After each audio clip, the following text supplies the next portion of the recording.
करते हैं बड़ी खबर के साथ। मेरठ में याकूब एंड फैमिली की संपत्ति आज भी कुर्क हो रही है। 11 करोड़ की बिल्डिंग की कुर्की की जा रही है।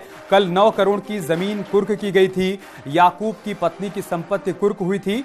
याकूब एंड फैमिली की 31 करोड़ से ज्यादा की संपत्ति चिन्हित की गई है। कुर्की की कार्रवाई लगातार आगे बढ़ाई जा रही है।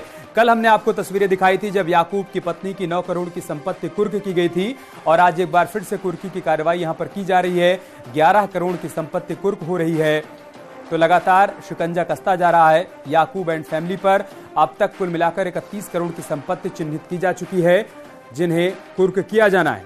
कल 9 करोड़ की जमीन जब्त की गई थी और आज 11 करोड़ की संपत्ति पर कुर्की की कार्रवाई हो रही है। बाकायदा पूरी प्रक्रिया को अपनाते हुए मुनादी करवाई जा रही है और मुनादी के बाद ही कुर्की की कार्रवाई को अंजाम दिया जा रहा है। याकूब कुरैशी जो कि मायावती सरकार में मंत्री था, उसके परिवार की मुश्किलें लगातार बढ़ती जा रही हैं। एक के बाद एक कार्रवाई का सिलसिला आगे बढ़ रहा है। कुर्की की कार्रवाई कल भी हमें देखने को मिली थी जहां पर अवैध प्लॉट को जब्त किया गया था। 9 करोड़ इसकी अनुमानित कीमत बताई गई थी और आज एक बार फिर से हमें ये कार्रवाई देखने को मिल रही है। 2 तस्वीरें हम आपको दिखा रहे हैं, गुरुवार शुक्रवार, यानी एक कल की तस्वीर है, एक आज की तस्वीर है। याकूब एंड फैमिली की बढ़ती हुई मुश्किलों की ये 2 तस्वीरें आपके साथ हम साझा कर रहे हैं। मेरठ से हमारे सहयोगी निखिल इस वक्त हमारे साथ जुड़ चुके हैं। निखिल, आज की कार्रवाई के बारे में बताइए। देखिए, याकूब का यही वो घर है जहां उसका दबदबा कायम था। बसपा के पूर्व मंत्री याकूब कुरैशी का यहीं पर पूरा का पूरा नक्सस चलता था। अवैध मीट कारोबार के मामले में याकूब कुरैशी पर शिकंजा कसा गया। अल फहीम मीटेक्स प्राइवेट लिमिटेड में अवैध तरीके से मीट का कारोबार चलाया जा रहा था और इसी मामले में मुकदमा दर्ज हुआ और उसके बाद गैंगस्टर की कार्रवाई हुई। याकूब और उसकी फैमिली पर गैंगस्टर एक्ट के तहत अब कुर्की की कार्रवाई चल रही है। कल भी कुर्की की गई थी। संजीदा बेगम जो कि याकूब की पत्नी है, उनके 9 करोड़ की जो जमीन थी वो कुर्क कर ली गई। आज मेरठ के सराय बहलीन में यहां जो याकूब का मुख्य मकान था उसके करीब 11 भवनों को कुर्क किया जा रहा है, जिसमें मैं आपको बता दूं कि करीब 11 करोड़ के आसपास की ये संपत्ति है जिसे यहां पर कुर्क किया जा सकता है। यहां पर नगर निगम की टीम मौजूद है, पुलिस की टीम मौजूद है और जो बाकी डिपार्टमेंट्स है उनकी टीम मौजूद है। यहां पर कुर्की की कार्रवाई चल रही है और आप दिखा सकता हूं, नोटिस चस्पा कर दिया गया है। जिला मजिस्ट्रेट ने गैंगस्टर एक्ट के तहत याकूब कुरैशी, संजीदा बेगम और याकूब के दोनों बेटों की जो संपत्ति है उनको कुर्क करने के आदेश दिए हैं। ये नोटिस जो है किठौर पुलिस ने मेरठ के इस सराय बहलीन स्थित आवास पर चस्पा कर दिया है और अंदर कुर्की की कार्रवाई चल रही है। आप देख सकते हैं ये पूरा याकूब का घर है। यहीं याकूब का पूरा दरबार लगा करता था। इसी दरबार में लोग अपनी फरियादें याकूब के पास लेकर आया करते थे, लेकिन आज यहाँ पर सब कुछ खत्म हो गया। पुलिस ने ये कुर्क कर लिया है। हमारे साथ खुद एसपी देहात अनिरुद्ध कुमार मौजूद है। सर, ये बताएं किस तरीके से आज संपत्ति कुर्क की जा रही है, क्या आदेश दिया है? आज लगभग 13 संपत्तियों की कुर्की की जा रही है जिनका वैल्यूएशन लगभग 11.5 करोड़ है। कल 2 संपत्तियों की कुर्की की गई थी जिनका वैल्यूएशन लगभग 9 करोड़ था। तो इस तरीके से लगभग 21 करोड़ की संपत्तियों की कुर्की की कार्रवाई की जा चुकी है। कितनी संपत्ति याकूब ने जरायम की दुनिया से कमाई है? अब तक कितनी संपत्ति पुलिस ने चिन्हित की? अभी तक जो हम लोगों ने संपत्ति फेज 1 में जो चिन्हित की है वो लगभग 31 करोड़ की संपत्ति है जो चिन्हित की है और आगे आने वाले समय में जो अन्य संपत्तियां हैं वो भी चिन्हीकृत की जाएंगी। स्टेटस क्या है? याकूब और उसकी फैमिली है कहाँ? अभी हाजी याकूब कुरैशी तो अभी जेल में है। बाकी 3 लोगों को अभी जमानत मिल चुकी है। आपको बता दें कि अल फहीम मीटेक्स प्राइवेट लिमिटेड, जिसमें अवैध मीट का काला कारोबार चलाया जा रहा था, बिना अनुमति के मीट प्लांट चलाया जा रहा था, इसी मामले में मुकदमा दर्ज हुआ। 10 लोग तत्काल जेल गए, 15 लोगों के खिलाफ FIR दर्ज की गई और उसके बाद यहां पर अब कुर्की की कार्रवाई चल रही है। याकूब, उनकी पत्नी संजीदा और उनके 2 बेटे फिरोज और इमरान की जो भी संपत्तियां हैं उनको यहां पर कुर्क किया जा रहा है। पुलिस टीम मौजूद है, अंदर कार्रवाई का दौर जारी है। इसके अलावा नगर निगम की टीम मौजूद है। कल भी संपत्तियां कुर्क की गई थी और आज भी यही दौर जारी है। आने वाले दिनों में कुछ और संपत्तियों पर भी पुलिस शिकंजा कसेगी। करीब 21 करोड़ की संपत्ति अभी तक पुलिस ने कुर्क कर ली है और आने वाले दिनों में कई और संपत्तियां और 35 से ज्यादा गाड़ियां जो लग्जरी गाड़ियां हैं उनको पुलिस कुर्क करेगी। यानी याकूब का जो साम्राज्य था उसको अब पुलिस ने कुर्क करना शुरू कर दिया। ये एक्शन रुकने वाला नहीं है, जैसा कि आप बता रहे हैं कि 31 करोड़ की संपत्ति चिन्हित की गई है। कल और आज की कार्रवाई को मिला दिया जाए तो 21 करोड़ के आसपास की संपत्ति की कुर्की और जब्ती हो चुकी है। अभी और कार्रवाई होगी। पहले फेज में फिलहाल इतनी संपत्ति चिन्हित की गई है। लब्बुलवाब यही है कि याकूब एंड फैमिली की मुश्किलें दिन प्रतिदिन बढ़ती जा रही है। बहुत शुक्रिया आपका हमारे साथ जुड़ने के लिए, जानकारी तक पहुंचाने। मैडम मोबाइल भी थोड़ा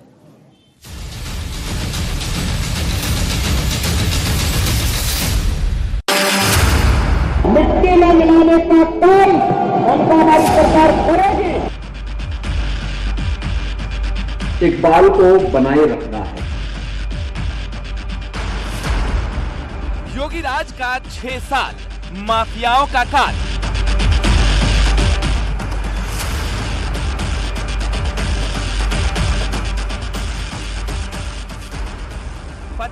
से ज्यादा माफिया पर कमर तोड़ प्रहार।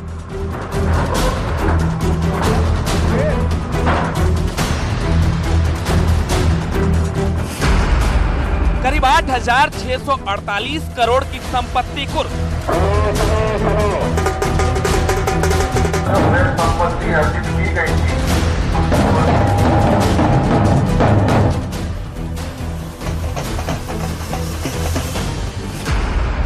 कानून का राज, मिट्टी में माफिया साम्राज्य।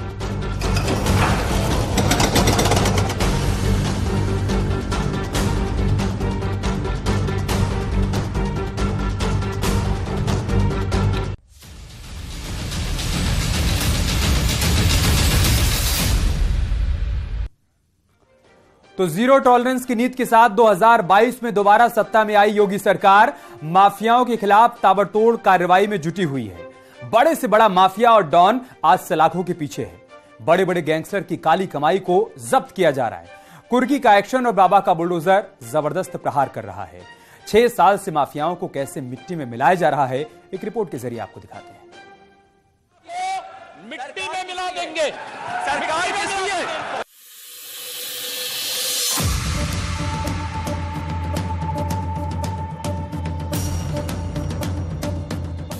जिस यूपी को कभी माफियाओं के नाम से जाना जाता था, जिस यूपी में लूट, अपहरण, डकैती, हत्या, जमीन कब्जाने की घटनाएं आम थी, आज योगी राज के 6 साल में यूपी को देखने का लोगों का नजरिया बदला है। इसका कारण है सुरक्षा, सुशासन और माफिया राज का अंत। विधानसभा में मुख्यमंत्री योगी आदित्यनाथ ने साफ संदेश दे दिया कि माफिया कितना ही बड़ा क्यों न हो, मिट्टी में मिला देंगे।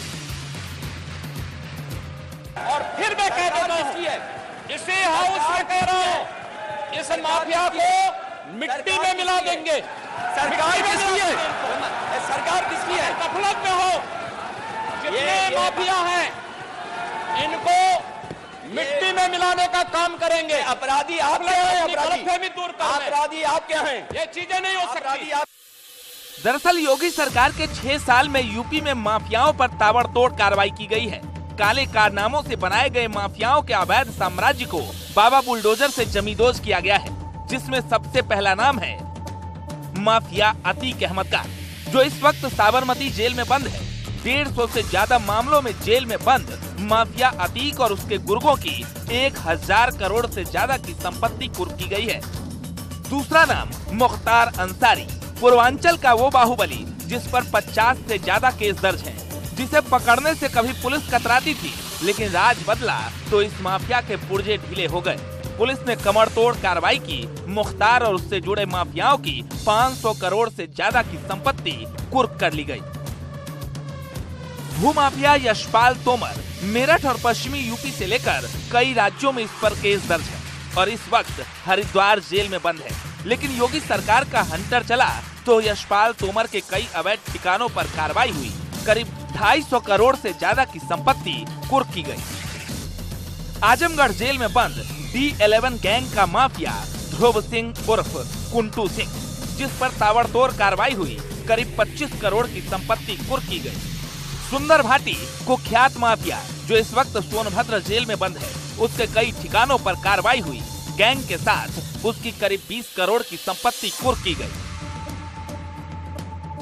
खान मुबारक यूपी का कभी खूंखार गैंगस्टर कहलाता था। उस वक्त के इलाहाबाद में खौफ का पर्याय माना जाता था, लेकिन अब हरदोई जेल में बंद है। खान मुबारक की 15 करोड़ से ज्यादा की संपत्ति कुर्क की गई है। अकबर बंजारा असम में पुलिस के एनकाउंटर में ढेर हो गया, लेकिन यूपी पुलिस उसके काले कारनामों से बने अवैध संपत्तियों को चुन चुन कर कुर्क कर रही है। अब तक अकबर बंजारा की 50 करोड़ से ज्यादा की संपत्ति कुर्क की गई है। विजय मिश्रा आगरा जेल में बंद माफिया विजय मिश्रा पर भी ताबड़तोड़ कार्रवाई हो रही है। अब तक 60 करोड़ से ज्यादा की संपत्ति कुर्क की जा चुकी है। ये आंकड़े उत्तर प्रदेश पुलिस ने जारी किए हैं, जिसमें कि करोड़ों रुपए की संपत्ति ध्वस्त की गई है या अर्जित की गई है या उसे सीज किया गया है, यानी कि कब्जे में लिया गया है, जो कि तमाम सारे आपराधिक कार्य के बाद अर्जित की गई थी। और माफिया गिरोहों ने या तो सरकारी संपत्ति पर कब्जा किया था या जिसको कहना चाहिए कि ऐसे तरीके से वो संपत्ति अर्जित की थी जो कि अपराध से जुड़े हुए थे। अपराध मुक्त यूपी के लिए योगी सरकार लगातार माफियाओं पर कड़े प्रहार कर रही है। सरकार का दावा है कि बड़े से बड़ा माफिया क्यों न हो, मिट्टी में मिलाकर ही रहेंगे। कानून व्यवस्था के दम पर मुख्यमंत्री योगी आदित्यनाथ उत्तर प्रदेश की सत्ता पर दोबारा काबिज हुए। एक बार फिर सदन में मुख्यमंत्री योगी आदित्यनाथ ने कहा कि अपराध करने वालों को, माफियाओं को मिट्टी में मिला देंगे। कैमरामैन अनिल के साथ संकेत मिश्रा, न्यूज़ 18 लखनऊ। तो सीएम योगी ने सदन में ऐसे ही नहीं कहा था कि माफिया को मिट्टी में मिला देंगे, बल्कि उसके नतीजे भी सामने आ रहे हैं। सीएम योगी के 6 साल के कार्यकाल में कितने माफिया और गैंग पर कार्रवाई हुई है, कितनी संपत्ति कुर्क की गई है, कितने माफियाओं पर बुलडोजर चला है, अब आपको सिलसिलेवार तरीके से वो भी दिखाते हैं।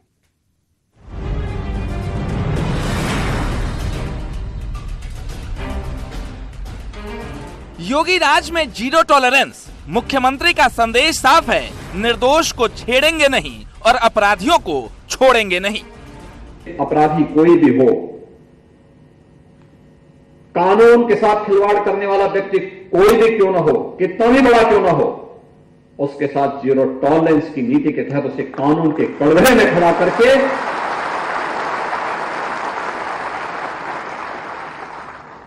उसको उसका सही जगह पहुंचाने की कार्रवाई से भी हमें हिचक नहीं करनी चाहिए। पुलिस को साफ संदेश है, पुलिस का इकबाल बुलंद हो और अपराधियों पर कमर तोड़ कार्रवाई। सुशासन की पहली शर्त है सुरक्षा, कानून का राज, और कानून के राज के लिए आवश्यक है कि हमें हर हाल में बल के इकबाल को बनाए रखना है। यूपी में माफियाओं को मिट्टी में मिलाने वाले क्या एक्शन हुए, देखिए। सरकारी रिपोर्ट के मुताबिक माफिया गैंग के 875 सदस्यों पर केस दर्ज हुआ, 405 गैंगस्टर गिरफ्तार किए गए, 180 पर गुंडा एक्ट के तहत कार्रवाई हुई, 365 पर गैंगस्टर एक्ट लगाया गया और 830 अपराधियों पर एनएसए के तहत कार्रवाई की जा रही है।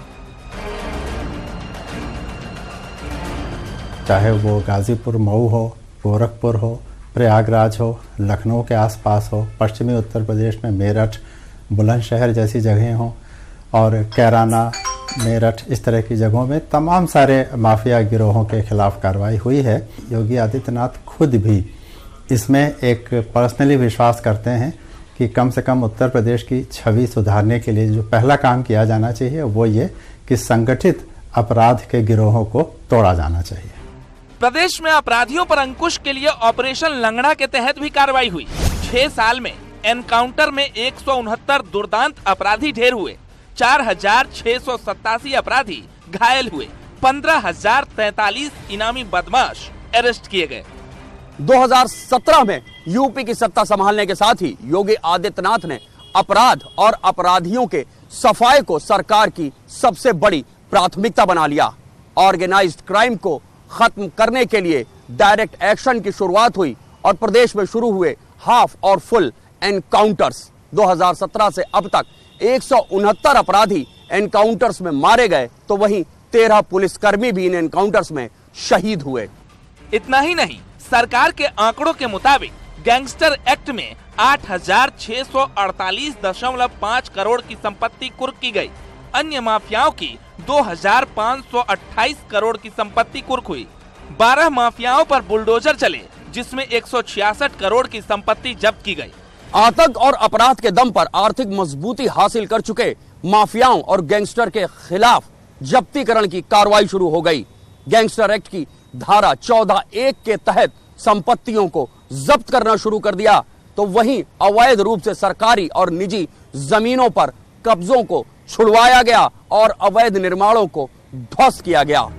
कुल मिलाकर प्रदेश में माफिया पर ताबड़तोड़ प्रहार हो रहा है और सदन से सड़क तक सीएम योगी साफ कह चुके हैं, माफिया बचेंगे नहीं। मुख्यमंत्री योगी आदित्यनाथ ने सदन में ऐसे ही नहीं कहा कि माफियाओं को मिट्टी में मिला देंगे। दरअसल मुख्यमंत्री योगी आदित्यनाथ ने यह करके भी दिखाया। मुख्यमंत्री योगी आदित्यनाथ ने 2017 से अभी तक 86 अरब 50 करोड़ 48 लाख से ज्यादा की संपत्ति माफियाओं की जब्त की है। वहीं 200 करोड़ से ज्यादा की संपत्तियों पर मुख्यमंत्री योगी आदित्यनाथ का बुलडोजर चला और यह अवैध संपत्तियां मिट्टी में मिल गईं। कैमरामैन अनिल के साथ संकेत मिश्रा, न्यूज़ 18 लखनऊ।